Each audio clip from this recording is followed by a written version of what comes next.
बड़ी जानकारी आपको सुकमा से देते, जहां पर नक्सलियों ने जारी किया है एक और प्रेस नोट में सीज फायर और शांति वार्ता किए जाने की अपील की गई है। इसके साथ ही सुरक्षा बलों के ऑपरेशन कागार को भी रोके जाने की मांग नक्सलियों के द्वारा की गई है। वार्ता के लिए अनुकूल माहौल बनाने की भी मांग इस पत्र में रखी गई है। इस प्रेस नोट में यह भी लिखा है कि गृह मंत्री विजय शर्मा का भी इस प्रेस नोट में जिक्र किया गया है। इसके साथ ही होम मिनिस्टर विजय शर्मा के उठाए विषयों पर चर्चा के लिए तैयार हुए हैं ये नक्सलियों की उत्तर पश्चिम सब जोनल ब्यूरो ने इस प्रेस नोट को रिलीज किया है। पिछले दिनों नक्सलियों के प्रवक्ता ने एक पत्र लिखा हुआ था। पत्र में भी सशर्त शांति वार्ता का मार्ग चुनने का जिक्र किया गया था। तस्वीर हम आपको दिखा रहे हैं, वो पत्र इस वक्त आपके टेलीविजन स्क्रीन पर IBC 24 आपको दिखा रहा है। सुकमा से इस वक्त की बड़ी जानकारी, और सुकमा से बड़ी जानकारी, नक्सलियों ने एक प्रेस नोट जारी किया है और प्रेस नोट में सीज फायर और शांति वार्ता का जिक्र किया गया है। राजा राठौर ज्यादा जानकारी के साथ फोन लाइन पर हमारे साथ IBC 24 संवाददाता जुड़ गए हैं। राजा राठौर, जिस तरह से नक्सलियों ने ये जो प्रेस नोट जारी किया है और जिस तरह से अभी कुछ दिन पहले हमारे जो गृह मंत्री अमित शाह छत्तीसगढ़ के दौरे पे थे, उन्होंने इस बात का जिक्र किया था 2026 तक छत्तीसगढ़ से नक्सलियों का खात्मा हो जाएगा। तो उसी कड़ी में क्या छत्तीसगढ़ आगे बढ़ रहा है और अब तो नक्सली भी उस बात से सहमत हो रहे हैं? निश्चित तौर पर, जैसा कि केंद्रीय गृह मंत्री अमित शाह का जो लक्ष्य है 2026 मार्च 31 मार्च तक नक्सलवाद के खात्मे का, उसी तारतम्य में पूरी सरकार, छत्तीसगढ़ की सरकार, मुख्यमंत्री या उप मुख्यमंत्री विजय शर्मा लगातार इसी प्रयास में लगे हुए हैं कि किसी भी तरीके से नक्सलियों का नामो निशान छत्तीसगढ़ से खत्म कर देना है। लिहाजा इसके बीच में नक्सलियों की जो उत्तर पश्चिम सब जोनल ब्यूरो है, उसके प्रभारी रुपेश की ओर से एक प्रेस नोट जारी किया गया है, जिसमें उन्होंने एक सूत्रीय लाइन में लिखा हुआ है कि शांति वार्ता के लिए हम तैयार हैं। लेकिन उन्होंने पहली बार हम देख रहे हैं कि वो अपील कर रहे हैं सरकार से कि शांति वार्ता के लिए अनुकूल माहौल बनाना बहुत जरूरी है। ये नक्सलियों का कहना है। नक्सली चाहते हैं कि किसी भी तरीके से एक माहौल निर्मित हो और वो वार्ता करने को तैयार है। लेकिन उन्होंने एक बात और कही है कि केंद्रीय कमेटी जो नक्सलियों की हाल में उन्होंने भी एक प्रेस नोट जारी किया था शांति वार्ता को लेकर, हालांकि वो तेलुगु में प्रेस नोट था। उसे लेकर जो अनुकूल माहौल तैयार करने की बात थी, उसे जो उप मुख्यमंत्री विजय शर्मा है उन्होंने इनकार कर दिया था, खारिज कर दिया था। इसके बाद इस बार फिर से उन्होंने लिखा है कि हम वार्ता के लिए तैयार हैं, लेकिन इसके लिए एक अनुकूल माहौल तैयार करें। अब सरकार की ओर से देखना होगा क्या। ठीक है राजा, आप बने रहिए, आपके साथ चर्चा का दौर लगातार जारी है। और इसी बीच हमारे साथ हम आपको ये भी बता दें कि जिस तरह से ये जो सुकमा से बड़ी जो खबर है, और क्योंकि नक्सलियों ने ये जो प्रेस नोट जारी किया है, इस प्रेस नोट में सीज फायर और शांति वार्ता का जिक्र किया गया है। हितेश व्यास जी इस वक्त हमारे साथ न्यूज रूम से लाइव जुड़ गए हैं, जिनके साथ चर्चा की शुरुआत है। हितेश जी, यहाँ पे प्रेस नोट रिलीज किया गया है नक्सलियों की तरफ से, और सशर्त वो सरकार की बातें मानने के लिए तैयार हैं, यानी कि 31 मार्च 2026 तक पूर्ण रूप से नक्सलवाद का खात्मा छत्तीसगढ़ से हो जाएगा। इसकी शुरुआत हो चुकी है।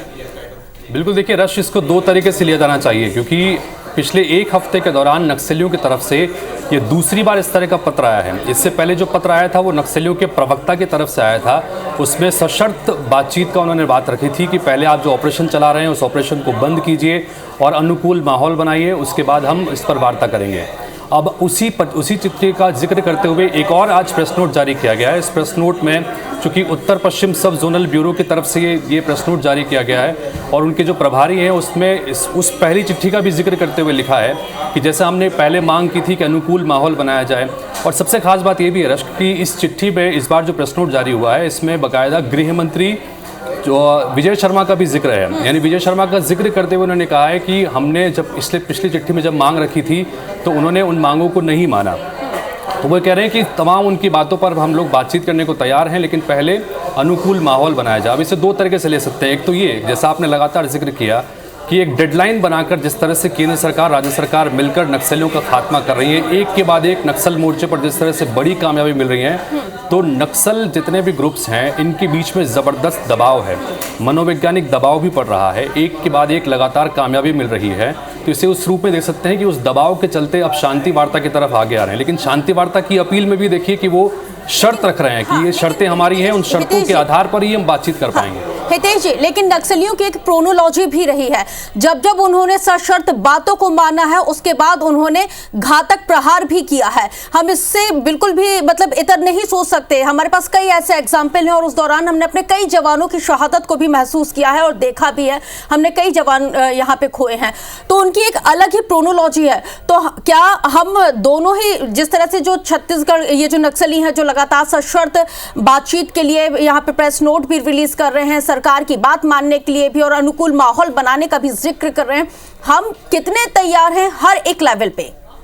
बिल्कुल आपने सही कहा रश्क, चूंकि ये कोई नई बात नहीं है। इस तरह से जब वार्ता की अपील नक्सलियों की तरफ से बार बार कई स्तर पर आती रही है और इसके पीछे इस मंशा से आप इनकार नहीं कर सकते कि ये उनकी रणनीति का हिस्सा भी हो सकता है कि आप बातचीत के लिए आगे लाएं, अपने आप को बैकफुट पर बताएं और उसके बाद मौका देखकर एक बड़े तरीके से आघात कर सकें। लेकिन हमारी तरफ से भी ये कहें कि सुरक्षा बलों की तरफ से भी, सरकार की तरफ से भी बिल्कुल साफ क्लियर मैसेज दे दिया गया है कि या तो आप सरेंडर करिए, मुख्य धारा में शामिल होइए, या फिर आप मरने के लिए तैयार रहिए। ये जो मैसेज गया है, इस मैसेज के बाद कम से कम ये बौखलाहट उनके भीतर भी है। लेकिन हाँ, जैसा आपने कहा, इस बात से इनकार नहीं कर सकते कि उनकी रणनीति का हिस्सा भी हो सकता है। और यही वजह है कि पिछली बार जब चिट्ठी आई थी तब भी गृह मंत्री विजय शर्मा ने यह बात कही थी कि अच्छी बात है कि वो शांति वार्ता की बात करें, तो उसका स्वागत है, लेकिन जो शर्त वो रख रहे हैं उस शर्त के आधार पर बातचीत नहीं होगी। अगर आपको बातचीत की रास्ते की टेबल पर आना है तो पहले खुद हथियार छोड़ें, उसके बाद बातचीत की टेबल पर आएँ, बातचीत तैयार है। और तो ये इस बार तो चूंकि साफ है, गृह मंत्री बार बार जब आ रहे हैं, केंद्रीय गृह मंत्री, वो ये कह रहे हैं और चुनौती के अंदाज में कह रहे हैं और अपील भी कर रहे हैं कि आप मुख्य धारा में शामिल होइए, हथियार छोड़िए, हम आपके साथ हैं, और अगर नहीं छोड़ते हैं तो फिर आपको हम नहीं छोड़ेंगे। बिल्कुल। और जब हम इन नक्सलियों को मुख्य धारा से जोड़ने के लिए जितने भी प्रयास यहाँ पे राज्य सरकार और केंद्र सरकार के द्वारा किए जा रहे हैं, इस पे हालांकि हम देख भी रहे हैं वक्त वक्त पे राजनीति भी होती है हितेश जी, कांग्रेस को बैठे बैठाए मौका भी मिल जाता है। बिल्कुल बिल्कुल, सियासत हो रही है लगातार और इस पर बयानबाजी भी थम नहीं रह चुकी। हमने कल भी लगातार एक खबर चलाई कि कांग्रेस पार्टी के नेताओं ने तारीफ की है कि जिस अंदाज में इस वक्त कार्रवाई चल रही है उसका कुछ नेताओं ने स्वागत भी किया है। तो इससे पहले टी.एस. सिंहदेव ने भी एक बयान दिया था कि राम और रावण का उन्होंने जिक्र किया था कि ये ठीक हो रहा है। तो कुल मिलाकर सियासत लगातार अपने स्तर पर चलती रही है, लेकिन हाँ, ये जो चीज़ है इसमें सरकार को सोच समझ कर आगे बढ़ना होगा। अब देखना ये होगा कि किस तरह से क्या कुछ नई स्ट्रैटेजी बनती है और कहीं ये तो नहीं कि नक्सली इसके पीछे भी कोई एक बैकअप प्लान लेके चले। बहुत शुक्रिया हितेश जी चर्चा में शामिल होने के लिए। राजा, आपका भी बहुत शुक्रिया चर्चा में शामिल होने के लिए। और